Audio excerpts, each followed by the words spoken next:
Olá! Sejam muito bem-vindos à nossa segunda análise da série sobre economia e finanças públicas.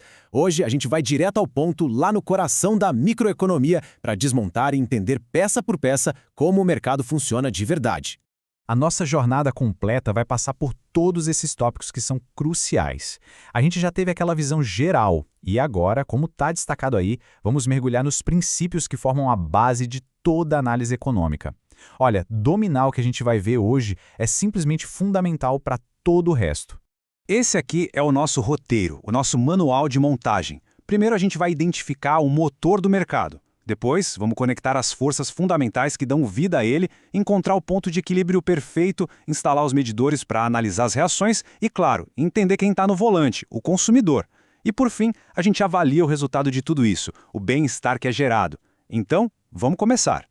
Então, pensem no mercado como se fosse um motor bem complexo. O nosso objetivo hoje é montar esse motor peça por peça para entender não só o que ele faz, mas como ele realmente impulsiona toda a atividade econômica.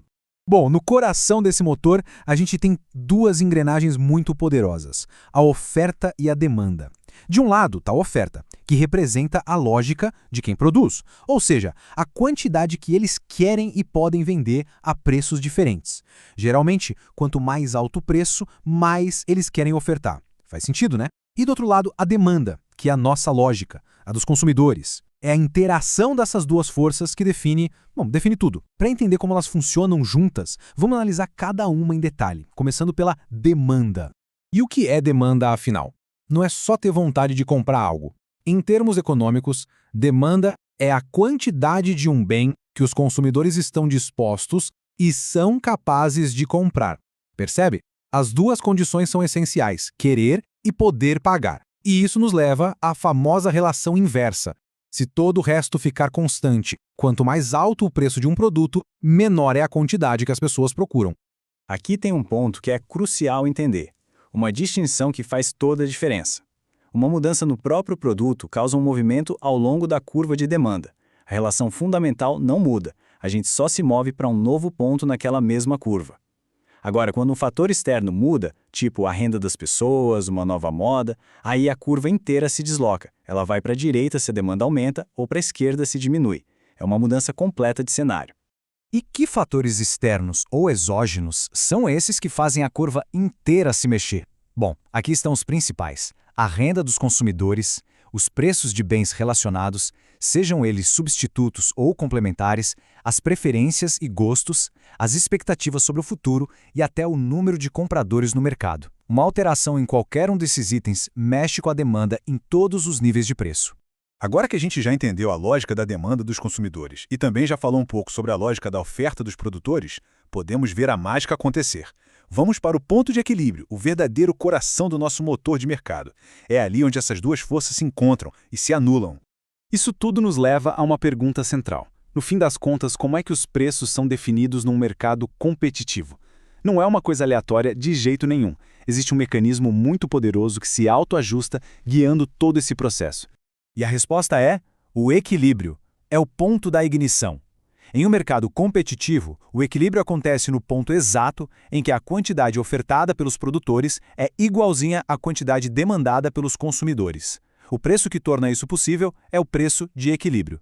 E o mais fascinante é que, se deixarmos por conta própria, os mercados tendem a se mover naturalmente para esse ponto de balanço. Para a gente conseguir analisar o impacto de uma única variável, como o preço, por exemplo, os economistas usam um princípio crucial, o ceteris paribus. É uma expressão em latim que significa todo o resto mantido constante. Por exemplo, quando a gente analisa o efeito de uma mudança de preço na demanda, assumimos que a renda do consumidor, os gostos dele, nada disso mudou ao mesmo tempo. Isso permite isolar a causa e o efeito com clareza, como se estivéssemos num laboratório. Certo? Nosso motor está montado e funcionando.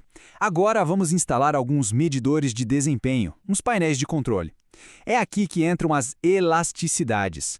Elas são ferramentas que nos dizem com precisão o quão sensível ou responsivo o mercado é a diferentes mudanças. E a primeira pergunta que um medidor desses responde é: qual a sensibilidade da demanda a uma mudança no preço? Se a demanda é inelástica, como a de um remédio essencial para a vida, um aumento grande no preço tem pouco efeito na quantidade que as pessoas compram. Agora, se for elástica, como uma viagem de férias, um pequeno aumento no preço pode fazer a demanda despencar. A sensibilidade é a palavra-chave. Além do preço, a renda também afeta e muito a demanda. Para medir isso, a gente usa a elasticidade renda. Ela mostra exatamente o quão sensível é o consumo de um bem a uma mudança na renda de quem compra. A fórmula é bem direta. A variação percentual na quantidade dividida pela variação percentual na renda. E o resultado, olha, revela a verdadeira natureza de um produto. O resultado desse cálculo nos permite classificar os bens de uma forma bem interessante. Se a elasticidade renda for negativa, temos um bem inferior, ou seja, quando a renda sobe, o consumo dele cai. Se for positiva, mas menor que 1, é um bem normal, cujo consumo aumenta, mas não tanto quanto a renda. E se o resultado for maior que 1, aí estamos falando de um bem de luxo, cujo consumo cresce muito mais que proporcionalmente com o aumento da renda. Ok, agora vamos mudar um pouco o nosso foco. Vamos sair do grande mecanismo do mercado e entrar na mente de quem está no volante, o consumidor. Como é que as decisões individuais são tomadas? O princípio fundamental da teoria do consumidor está todo contido nesta frase. O consumidor escolhe a melhor cesta de bens que pode adquirir. Essa afirmação, que parece simples, na verdade se divide em duas partes muito poderosas. O que é possível, ou seja, o que pode ser adquirido, e o que é desejado, a melhor cesta. A parte do pode adquirir é definida pela chamada restrição orçamentária. Esse gráfico aí mostra todas as combinações de dois bens que uma pessoa pode comprar, considerando a sua renda e os preços de mercado. É como se fosse a fronteira do que é financeiramente possível para ela. E olha que interessante, quando um consumidor participa do mercado, ele quase sempre sai ganhando em bem-estar. Esse ganho é o que a gente chama de excedente do consumidor. É a diferença entre o preço máximo que alguém estaria disposto a pagar por algo e o preço que de fato paga. Pensa nisso como um bônus de satisfação que a transação gera. E esse excedente não é algo abstrato, não. Ele pode ser quantificado. Imagina só o mercado para um produto novo. O preço de equilíbrio se estabelece em R$30. Só que a curva de demanda nos mostra que os primeiros consumidores, aqueles mais ansiosos, estariam dispostos a pagar até R$100 por ele. E a esse preço de 30 são vendidas 200 unidades. O excedente total vai ser a área daquele triângulo. A base é a quantidade, 200, e a altura é a diferença de preço, 70, que é 100 menos 30. Base vezes altura, dividido por 2, pronto. O excedente do consumidor nesse mercado é de 7.000. Bom, chegamos ao final da montagem do nosso motor de mercado. Então, vamos recapitular as peças-chave e o que elas produzem quando funcionam todas juntas, em harmonia. Então, os pontos cruciais são a lei da demanda, que governa o comportamento do consumidor, o equilíbrio de mercado, que surge do encontro entre o que os consumidores querem e o que os produtores vendem, definindo o preço, a elasticidade, que mede a sensibilidade a mudanças, e, por fim, o excedente do consumidor, que quantifica o ganho de bem-estar. Esses são os pilares, a base de como o mercado funciona. E isso tudo nos deixa com uma pergunta fundamental para os nossos próximos encontros. Se o mercado é essa máquina que parece tão eficiente para gerar bem-estar, por que então o Estado precisa intervir? Essa pergunta é o gancho perfeito para as nossas futuras discussões sobre falhas de mercado e finanças públicas. Até a próxima!